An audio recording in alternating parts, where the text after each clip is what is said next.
Howie Roseman, I know you're somewhere scheming in a lab or something. I know you got something big cooking. I can feel it. But where is it? That's what I want to know. Where are you looking, Howie Roseman? What are you going to do next? I know something. I know. Are you looking in Buffalo? Is that where you're at? Or maybe you're down there in Miami. You figure you gypped them off once, you'll gyp them dingbats off again. Maybe you're like in Tennessee. Or maybe you're in like Denver. Where are you at, Howie Roseman? What are you thinking? Could it be possible that you're looking where everybody else is looking right now? In Oakland? And you're thinking, what are these dingbats doing? They're going to let Khalil Mack rot? They won't even talk to Khalil Mack? That's real? Maybe you're thinking that. I don't know. What are you thinking, Howie Roseman? You're thinking... I'm gonna give John Gruden the biggest prostate exam ever! Champions! What a move by Howie Roseman! Whoa! You were by Lou! Kending by here. So, the Eagles were back at practice today after having the day off yesterday. And before we get into that, I want to have a little old-fashioned trade speculation talk with you. There's a couple intriguing things going on that I just want to talk about. The first thing is the report the other day that Jason La Canfora said that he expects the Eagles to make 2 trades this summer. And to me, I want to know where that is. What positions are the Eagles? Get up there, Hat.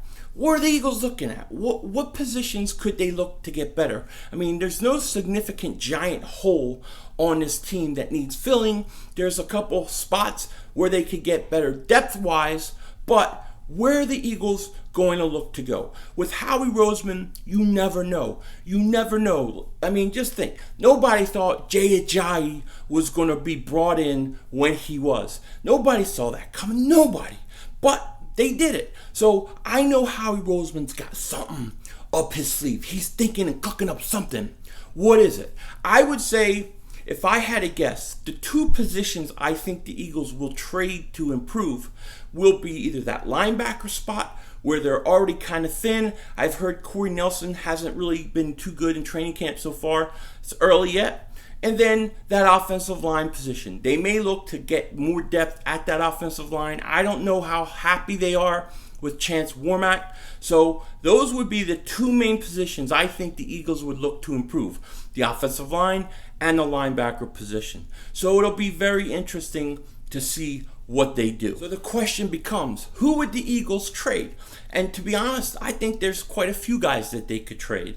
And I think they have draft picks that they could trade. So if they find somebody they really like, they can pull the trigger. Now, if I had to put my money on one player that is most likely to get traded, I think it's Ronald Darby. I think Ronald Darby was the most likely because he's in the last year of his contract and because Sidney Jones is pushing him for time. And if Devontae Bosby shows he can play the slot, they're going to move Sidney Jones on the outside and they may trade Darby. Because I don't think he's back after this year. And I like Ronald Darby, but I just think this is this is the way the NFL works. Now, another interesting scenario that's going on in the NFL is the situation in Oakland with Khalil Mack.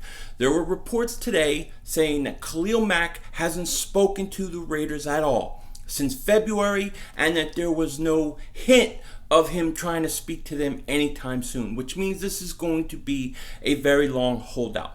Now, a lot of the teams, a lot of GMs around the league are starting to watch this situation real closely because they all know that John Gruden can blow. He can blow at any time. He looks like he's getting frustrated. And when he gets to a point, he's going to trade him. And that's what some people are starting to think because yesterday on NFL Network, I was watching it. I don't know if you saw it, but he was basically devaluing Khalil Mack and what he means to the defense, saying, oh, well, we were bad last year. We had no interceptions. He didn't really do that much for us. So he's already devaluing the guy because some people think he may look to shop him. If this continues, if this keeps going on, John Gruden may. And there's already a lot of rumors going on in different places he could go. I heard one rumor, him going to the Rams for Aaron Donald, kind of a swap. I heard the Giants would be very interested in him, and somebody suggested him for Odell Beckham.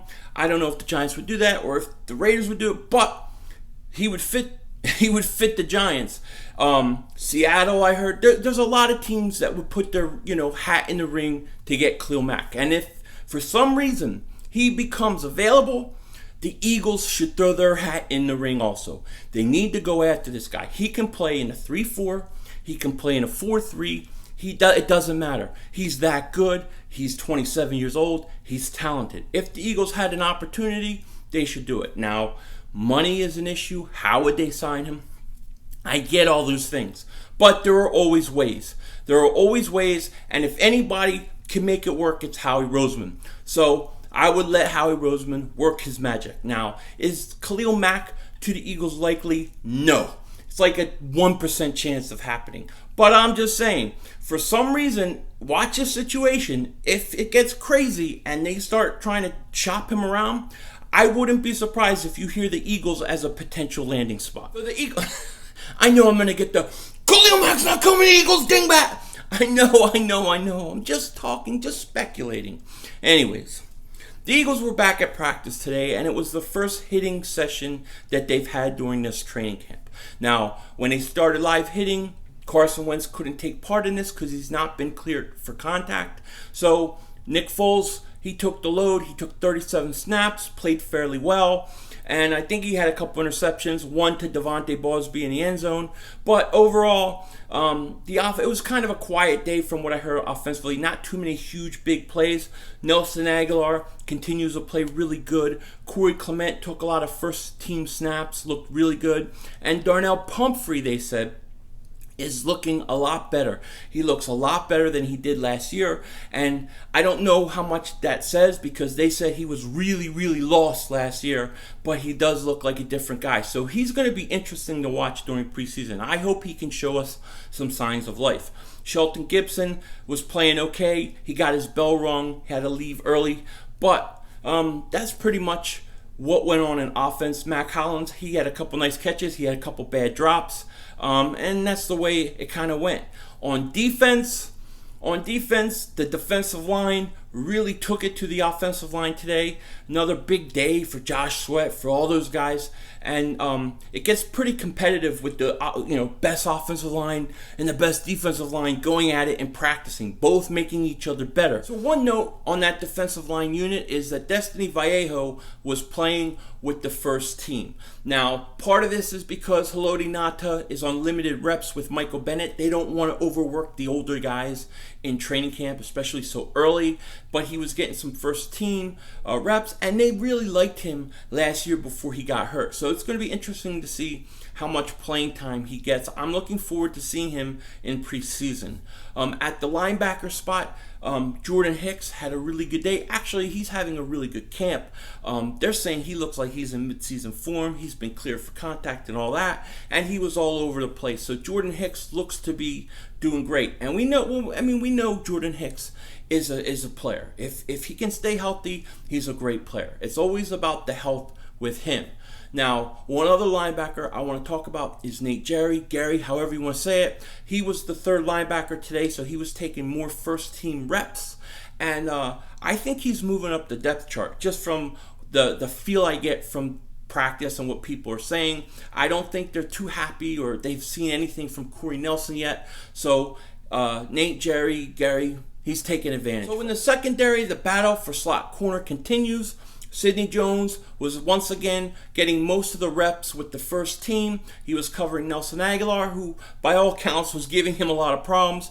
But I don't know if you can blame Sidney Jones. I mean, from what I'm hearing, nobody's been able to deal with Nelson Aguilar. He looks fantastic. He looks like he's 2 or 3 levels better than he was last year. That's just what they're saying. He said he looks really quick, really explosive. At one point, they said Sidney Jones had a pick, and as he was catching it and bringing it in, Nelson Aguilar was able to rip it out of his hand and turn it upfield. So Sidney Jones is learning a lot covering Nelson Aguilar for sure. But, I mean, for the most part, he held his own. Avonte Maddox, he got some second-team reps today, which means they're starting to put more on his plate, which is good. And then Devontae Bosby continues to work in there, too. He picked off Nick Foles in the end zone, as I say. And I think these guys are all competing, all sharpening each other. And I think that no matter who gets that slot position in the end, I think we're going to be all right. So that's pretty much it for me for today with practice. Let me know what you guys think. Let me know about the trade scenarios. Anything on your mind, any trade scenarios that you think should happen, put it in the comment section. I'd love to hear it. With that said, take care. Talk to you later. And don't be a dingbat.